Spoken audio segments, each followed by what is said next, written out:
Mana dia? Mana dia? Mana dia? Hei, kata ada kebakaran tadi dekat rumah ni.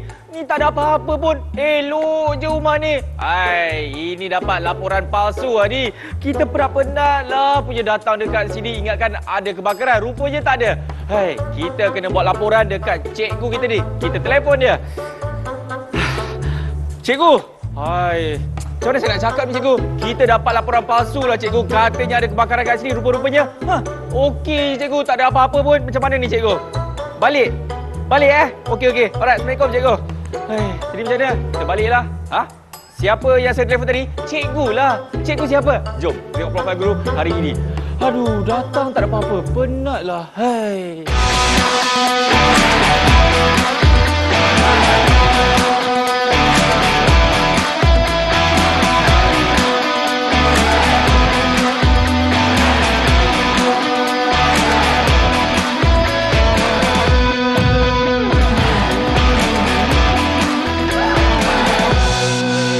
Lagi jom kita panggil cikgu kita, Cikgu Jah. Assalamualaikum cikgu. Waalaikumsalam. Apa khabar teman? Alhamdulillah sihat cikgu. Alhamdulillah. Yes, ini dah ada. Assalamualaikum, salam sejahtera seperti biasa. Badan beruniform yang kita nak belajar kali ini adalah Kadet Pertahanan Awam. Kadet Sekolah Pertahanan Awam. Ya, itu maksud saya cikgu. Ya, ataupun betul. lebih mudah kita sebut Kaspa. Cantik cikgu. Cikgu. Tadi tu cikgu, saya datang-datang kat tempat kejadian, tak ada apa-apa pun yang berlaku cikgu. Tidak ada kebakaran pun. Siapa tu? Semalam. Siapa yang telefon pandai-pandai telefon? Tak boleh Akmal. Dengar tu, kenapa tak boleh cikgu? Sebab apa? Jangan. Gitu. So siapa yang telefon tu? Tak sebenarnya tahu. dia apa? Kamu nakal. Tak boleh. Jangan. Jangan telefon sebarang nak main-main. Telefon talian kecemasan 999 itu kerana sekiranya anda didapati bersalah menggunakan talian kecemasan secara main-main macam tu untuk senda gurauan semata-mata, anda boleh dikenakan denda, anda boleh dihukum mengikut Akta Komunikasi dan Multimedia 1998 Section 233. Gitu. Dendanya sebanyak RM50,000 murid-murid, bukan sedikit. Dan atau dihukum penjara 1 tahun. Tak pasal-pasal kena bayar denda RM50,000, tak pasal-pasal kena masuk penjara 1 tahun cikgu kan? Jangan main-main dengan nombor 999. Oh, ini yang Sofia ke ni Jannah ke? Tak tahu. Okey, Cikgu Jai, saya pasti ramai murid-murid ni nak tahu untuk pembelajaran kali ni kita nak belajar mengenai apa Cikgu Jai? Hari ini kita akan belajar tentang kecemasan di rumah. Macam mana tadi? Kecemasan? Kecemasan di rumah. Cemas. Okey, kecemasan di rumah. Itu yang kita nak belajar kali ni cikgu. Mungkin cikgu berceritakan sikit dulu mengenai kecemasan di rumah. Kecemasan tu apa murid-murid? Apa yang dimaksudkan dengan kecemasan di rumah? Kecemasan di rumah ni Akmal adalah apa-apa saja insiden atau perkara atau peristiwa yang boleh melibatkan nyawa dalam keadaan risiko, boleh merisikokan nyawa kita. Okey, contohnya kalau adik kita tak sihat kan, sakit kepala, kita pergi telefon juga 999. Kan? Lepas tu cakap, "Pakcik, adik saya ni sakit kepala. Anda rasa saya ada masa untuk sakit kepala?" Tidak ada. Tak boleh. Takkanlah sakit kepala pun rawatlah je adik tu dengan apa alat kecemasan yang ada di rumah kan, ubatkan apa-apa. Tak perlulah telefon. So kena fikir yang hanya merisikokan nyawa dan merosakkan harta benda, itulah dipanggil kecemasan di rumah. Baik cikgu, dan dari segi apakah antara faktor-faktornya cikgu mengenai kecemasan di rumah ni sebenarnya? Baik, sebenarnya antara faktor-faktor yang menyebabkan berlakunya kecemasan di rumah ni adalah yang pertama, ingin tahu. Ingin tahu? Nak tahu. Okey, siapa yang selalunya nak tahu ni? anak-anak lah cikgu. Pandai. Ha. Dia suka budak-budak kecil kan.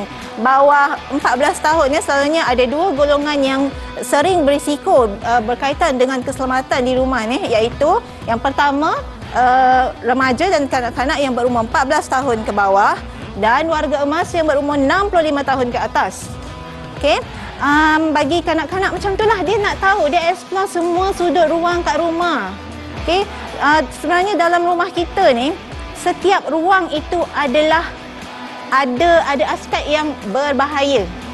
Contohnya, ruang apa yang paling berbahaya kat dalam rumah? Dapur. Pandai Akmal. Sebab apa? Sebab dekat situ kan ada, kita tahu tempat masak. Jadi punca apinya pun di situ. Ya, dapur gas kan. Betul. Ada benda tajam. Benda tajam. Pisau. Gunting. Garpu. Sebab tu garpu tak boleh letak dalam bilik tidur. Nanti jadi macam Kasim Selamat. Jangan, tak usah pasangkan cucuknya. Jangan. Nanti jadi macam Kasim Selamat. Jangan letak garpu ya ibu bapa. Dan yang terakhir sekali adalah terjatuh. Itu contoh-contoh kecemasan yang sering berlaku di rumah. Terjatuh contohnya? Licin tadi. Jatuh yang licin. Ataupun Jatuh tangga. Jatuh katil. Oh ya. Sebab baby kan. Baby pun apa ni, ada kecil awak kena jaga-jaga ya. Ataupun terjatuh dari tempat yang tinggi, itu juga menyebabkan kecuaian yang pernah dulu berlaku.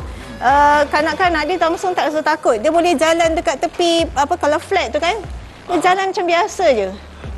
Sebab apa? Tak tutup grill tu, tak kunci. Bahaya. Itu kerana kecuaian orang dewasa lah. Betul cikgu. Baik, kita dah tahu dah mengenai faktor-faktor dan juga jenis-jenis kecemasan yang boleh berlaku di rumah kan cikgu? Ya, Dan katanya cikgu, kita nak buat demonstrasi selepas ini. Menarik.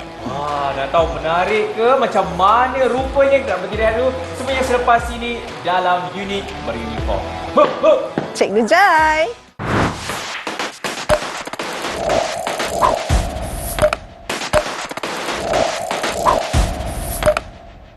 Masih lagi menyaksikan Badan Beruniform bersama dengan Cikgu Jai, Cikgu.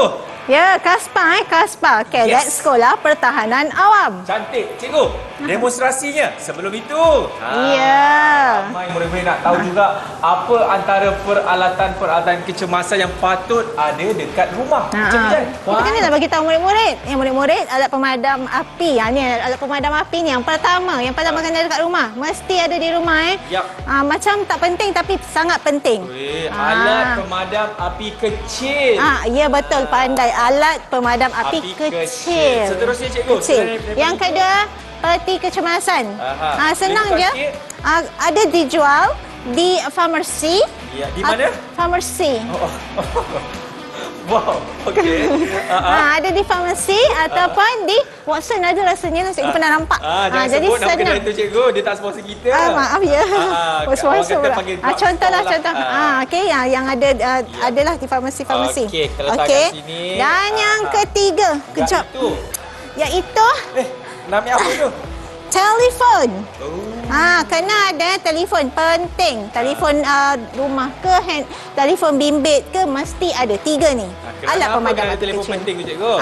Senang untuk hubungi 999. Ya, okey. Itu antara peralatan kecemasan yang patut ada dekat rumah. Dan inilah masanya seperti mana yang saya katakan tadi, kita akan lakukan demonstrasi sekiranya berlaku kecemasan di rumah. Jadi dengan itu cikgu, kita nak jemput dulu Karen untuk lakukan demonstrasi. Okey, jemput masuk. Silakan.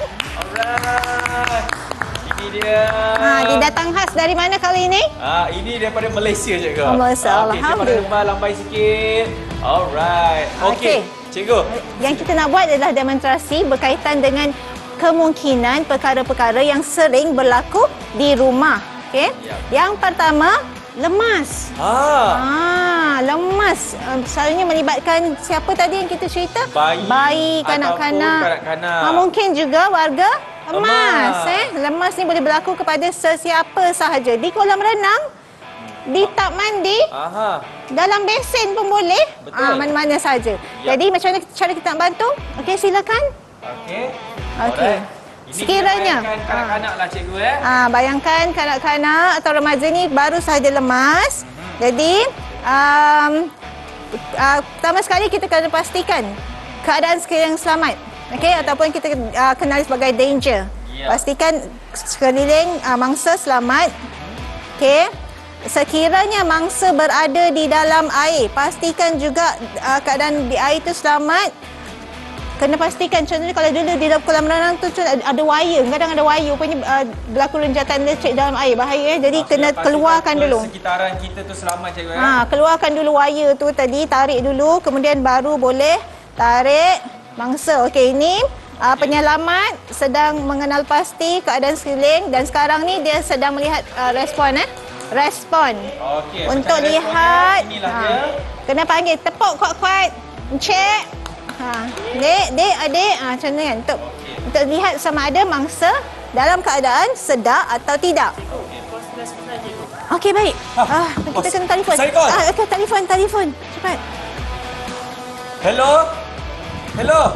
TPM cikgu. Nak cakap apa? Akmal, jangan panik. Kita yang telefon tu jangan panik. Kena ceritakan apa yang berlaku. Beritahu ada mangsa yang sedang lemas. Ada mangsa yang tengah lemas. Lokasi disebutkan di mana? Lokasinya dekat rumah saya. Rumah kita nombor cikgu. Nombor 25 Jalan Rasa. Itu dengar tak? Lagi nak cakap apa? Kita tolong datang segera, Encik. Tolong datang segera ya, Encik. Terima kasih. Okey. Assalamualaikum. Dalam masa yang sama, penyelamat atau kita yang berada di rumah tu kena berikan compression atau tekanan pada dada penyelamat tu ya.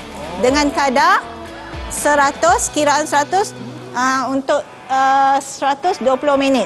Okey. Nyanyilah apa yang sedang dilakukan ini. Ini sekiranya mangsa adalah remaja atau orang dewasa. Tapi kalau bayi, macam mana cara bayi? Okey, tunjukkan Harish. Dua jari sahaja beri tekanan antara tengah-tengah dada tu lah. Between nipples tu. Okey. Baik. Selepas sedalam lebih kurang 1,5 inci lah. Okey. Sekiranya kalau mangsa tidak memberikan apa-apa respon. Dia seterusnya selepas memberi compression, kita kena pastikan saluran udara atau airways. Pada mangsa, dongakkan sedikit. Tengok kalau ada apa-apa benda yang menyumbat saluran. Contohnya seperti apa? Kalau kita nampak ada benda dekat dalam mulut dia, kita kena keluarkan lah. Apa-apa sahaja benda. Okey. Kita angkatkan dagu dia tu dan baru boleh tengok apa yang kat dalam tu. Okey. Kalau tak ada apa-apa cikgu. Kemudian kita teruskan dengan beri pernafasan. Dah diberi tadi. Dah beri bantuan pernafasan nampaknya. Mangsa dah sedar, kita kena mengiringkan dia ke tepi supaya air keluar. Air boleh keluar dari mulut dia tadi tu ya. Dia memang akan terbatuk-batuk lah sebab tadi lepas dah diberi CPR, mangsa dapat semulalah bernafas. Dia tertolaklah air yang daripada paru-paru dia tadi. Alhamdulillah selamat mangsa kita, Akmal. Okey, ini orang kata antara langkah-langkah awal yang boleh berikan lah, betul? Okey, tapi perlu juga telefon 999 ya. Okey, Cikgu Jai akan sini balik Cikgu Jai. Okey, itu sekiranya berlakunya kecemasan seperti lemas di rumah Cikgu kan? Seterusnya apa lagi demonstrasi yang Cikgu nak tunjukkan kepada kami semua? Sekiranya berlaku ni teknik yang samalah. Sekiranya berlaku melecur. Kemudian renjatan elektrik ataupun terjatuh dari tempat yang tinggi. Bentuk bantuan yang diberikan kepada bangsa sebenarnya sama je. Okey. Contohnya siapa yang kononnya terjatuh? Siapa yang mangsa tu yang mangsa juga. Contohnya Helmi ni dia tengah panjat atap lah kan. Lepas tu terjatuh. Saya gedebok.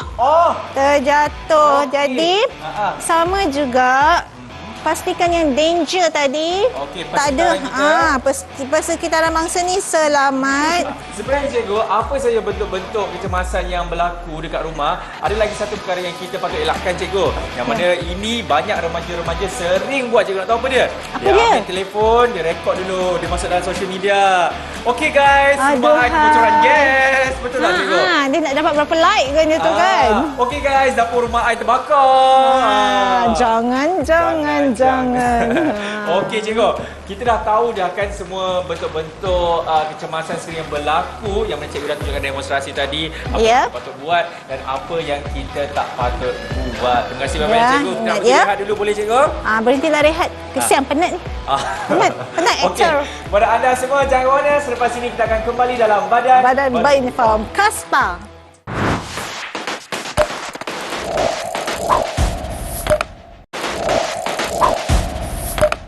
Alright, masih lagi menyaksikan Badan Beruniform bersama dengan Cikgu Jai, cikgu. Ya, Kaspa Kadet Sekolah Pertahanan Awam. Cantik, cikgu. Demonstrasinya sebelum itu.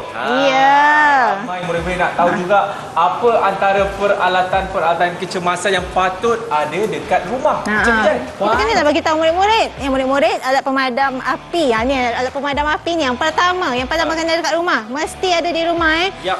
Macam tak penting tapi sangat penting. Alat pemadam api kecil. Ya betul, pandai. Alat pemadam api kecil. Seterusnya cikgu. Yang kedua, peti kecemasan. Senang je. Sikit. Ada dijual di farmasi. Ya, di mana? Farmasi. Wow, okey. Ada di farmasi ataupun di Watson ada rasanya lah. Cikgu pernah nampak. Jangan jadi sebut nama senang. kedai itu cikgu, dia tak sponsor kita. Maaf ya. Sponsor pula. Contohlah. Okey, yang ada adalah di farmasi. Okey, kita letak kat sini. Dan yang ketiga, kejap. Iaitu namanya apa tu? telefon. Kena ada telefon penting. Telefon rumah ke telefon bimbit ke mesti ada 3 ni. Alat pemadam api telefon kecil. penting tu cikgu? Senang untuk hubungi 999. Ya, okey. Itu antara peralatan kecemasan yang patut ada dekat rumah. Dan inilah masanya seperti mana yang saya katakan tadi, kita akan lakukan demonstrasi sekiranya berlaku kecemasan di rumah. Jadi dengan itu cikgu, kita nak jemput dulu ahli Kaspa untuk lakukan demonstrasi. Okey, jemput masuk. Silakan. Alright. Ini dia. Dia datang khas dari mana kali ini? Ini daripada Malaysia cikgu. Malaysia. Okey, saya lambai sikit. Alright. Okey. Cikgu. Yang kita nak buat adalah demonstrasi berkaitan dengan kemungkinan perkara-perkara yang sering berlaku di rumah. Okey.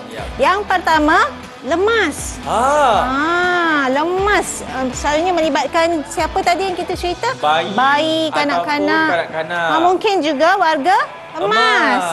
Lemas ni boleh berlaku kepada sesiapa sahaja. Di kolam renang, di tap mandi, dalam besen pun boleh. Mana-mana sahaja. Jadi macam mana cara kita nak bantu? Okey, silakan. Okey. Sekiranya kanak-kanak lah cikgu bayangkan kanak-kanak atau remaja ni baru sahaja lemas. Jadi pertama sekali kita kena pastikan keadaan sekeliling selamat. Okey, ataupun kita kenali sebagai danger. Pastikan sekeliling mangsa selamat. Okey. Sekiranya mangsa berada di dalam air, pastikan juga keadaan di air itu selamat. Kena pastikan, contohnya kalau dulu di dalam kolam renang tu ada wire, kadang ada wire, rupanya berlaku renjatan elektrik dalam air, bahaya. Jadi kena keluarkan dulu. Sekitaran kita tu selamat cikgu keluarkan dulu wire tu tadi, tarik dulu, kemudian baru boleh tarik mangsa. Okey, ini penyelamat sedang mengenal pasti keadaan sekeliling dan sekarang ni dia sedang melihat respon. Okey. Untuk lihat kena panggil, tepuk kuat-kuat, cek. Dek, adik, macam ni kan, untuk lihat sama ada mangsa dalam keadaan sedar atau tidak. Okey, baik. Kita kena telefon. Telefon. Cepat. Hello, APM cikgu. Nak cakap apa ni? Akmal, jangan panik. Kita yang telefon pun jangan panik. Kena ceritakan apa yang berlaku. Beritahu ada mangsa yang sedang lemas. Ada mangsa yang tengah lemas. Lokasi disebutkan di mana? Lokasinya dekat rumah saya. Rumah kita nombor berapa cikgu? Nombor 25 Jalan Rasa. Itu dengar tak? Lagi nak cakap apa? Kita tolong datang segera, Encik. Tolong datang segera ya, Encik. Terima kasih. Okey. Assalamualaikum. Dalam masa yang sama, penyelamat atau kita yang berada di rumah tu kena berikan compression atau tekanan pada dada penyelamat tu ya. Dengan kadar 100, kiraan 100 untuk 120 minit. Okey, nyanyilah apa yang sedang dilakukan ini. Ini sekiranya mangsa adalah remaja atau orang dewasa. Tapi kalau bayi, macam mana cara bayi? Okey, tunjukkan Harish. Dua jari sahaja beri tekanan antara tengah-tengah dada tu lah. Between nipples tu. Okey. Baik. Selepas sedalam lebih kurang 1,5 inci lah. Okey. Sekiranya kalau mangsa tidak memberikan apa-apa respon. Dia seterusnya selepas memberi compression, kita kena pastikan saluran udara atau airways. Pada mangsa, dongakkan sedikit, tengok kalau ada apa-apa benda yang menyumbat saluran. Contohnya seperti apa? Kalau kita nampak ada benda dekat dalam mulut dia, kita kena keluarkan lah. Apa-apa sahaja benda. Okey. Kita angkatkan dagu dia tu dan baru boleh tengok apa yang kat dalam tu. Okey. Kalau tak ada apa-apa cikgu. Kemudian kita teruskan dengan beri pernafasan. Dah diberi tadi. Dah beri bantuan pernafasan nampaknya. Mangsa dah sedar, kita kena mengiringkan dia ke tepi supaya air keluar. Air boleh keluar dari mulut dia tadi tu ya. Dia memang akan terbatuk-batuk lah sebab tadi lepas dah diberi CPR, mangsa dapat semulalah bernafas. Dia tertolaklah air yang daripada paru-paru dia tadi ya. Alhamdulillah selamat mangsa kita, Akmal. Okey, ini orang kata antara langkah-langkah awal yang boleh berikan lah, betul? Okey, tapi perlu juga telefon 999 ya. Okey, Cikgu Jai kat sini balik Cikgu Jai. Okey, itu sekiranya berlakunya kecemasan seperti lemas di rumah Cikgu kan. Seterusnya apa lagi demonstrasi yang Cikgu nak tunjukkan kepada kami semua? Sekiranya berlaku ni teknik yang samalah. Sekiranya berlaku melecur. Kemudian renjatan elektrik ataupun terjatuh dari tempat yang tinggi. Bentuk bantuan yang diberikan kepada bangsa sebenarnya sama je. Okey. Contohnya siapa yang kononnya terjatuh? Siapa yang mangsa tu yang mangsa juga. Contohnya Helmi ni dia tengah panjat atap lah kan. Lepas tu terjatuh. Sentence gedebok. Terjatuh. Jadi sama juga pastikan yang danger tadi tak ada. Persekitaran mangsa ni selamat. Sebenarnya Cikgu, apa saja bentuk-bentuk kecemasan yang berlaku dekat rumah, ada lagi satu perkara yang kita patut elakkan Cikgu. Yang mana ini banyak remaja-remaja sering buat. Cikgu nak tahu apa dia? Dia ambil telefon, dia rekod dulu, dia masuk dalam social media. Okey guys, rumah kebocoran gas. Betul tak Cikgu? Dia nak dapat berapa like kan dia tu kan? Okey guys, dapur rumah I terbakar. Jangan. Okey Cikgu, kita dah tahu dah kan semua bentuk-bentuk kecemasan yang berlaku yang mana Cikgu dah tunjukkan demonstrasi tadi. Apa yang kita patut buat dan apa yang kita tak patut buat. Terima kasih banyak Cikgu. Kita nak rehat dulu boleh Cikgu? Berhentilah rehat. Kesian penat ni. Penat actor. Kepada anda semua jangan ke mana. Selepas ini kita akan kembali dalam Badan Berinform Kaspa.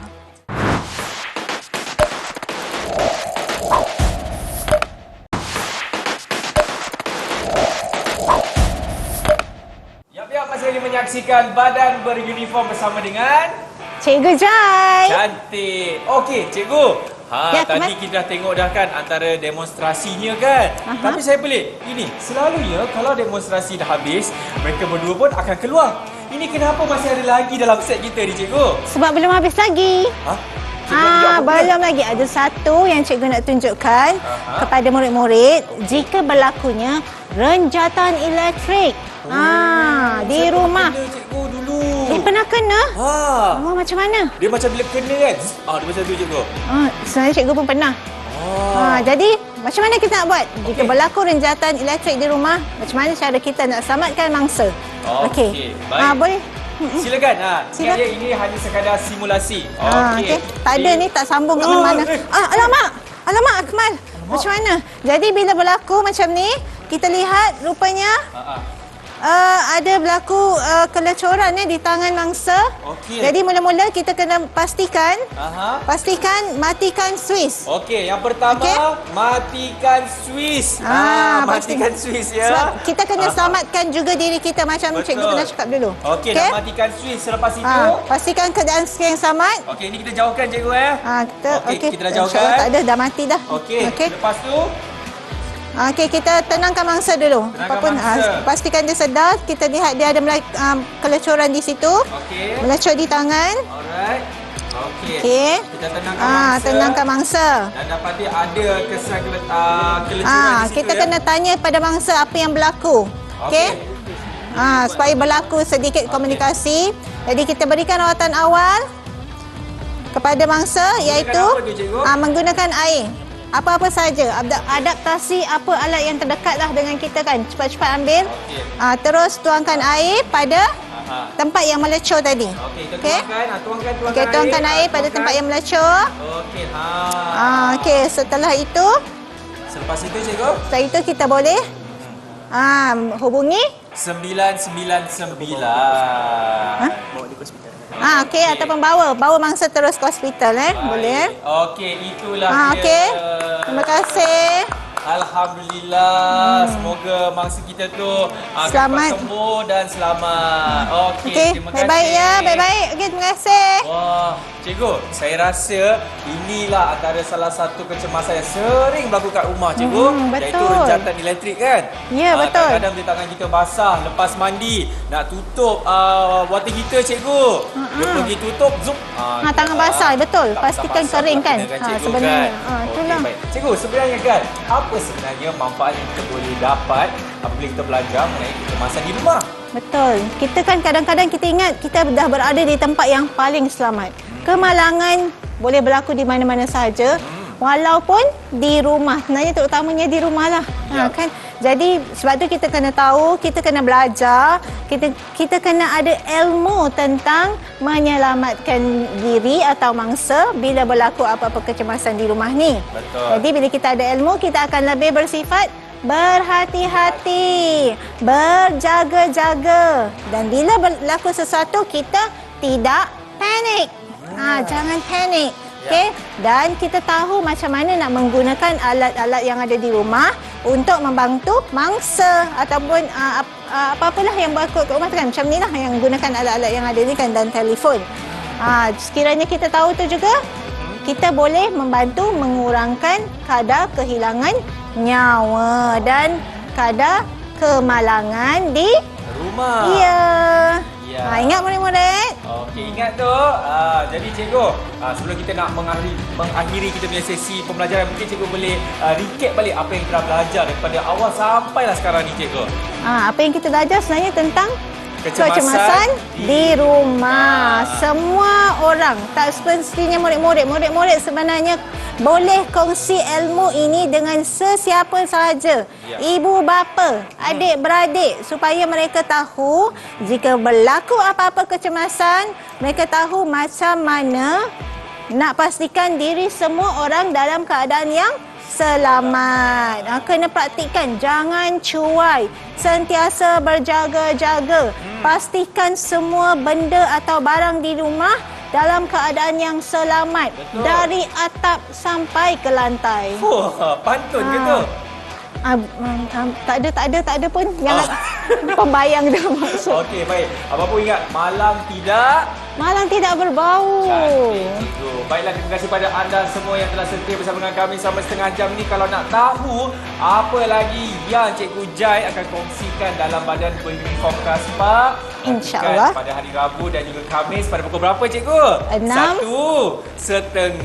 Dah tukar waktu. Ya, itu cerita dah dah, Cikgu. Kalau pukul 6 tu. Ingat, 1:30 petang hanya di Didik TV KPM. Baiklah, kita akan jumpa lagi. Saya Akmal Nazri dan Cikgu Jai. Inilah dia badan beruniform Kadet Sekolah Pertahanan Awal. Bye-bye.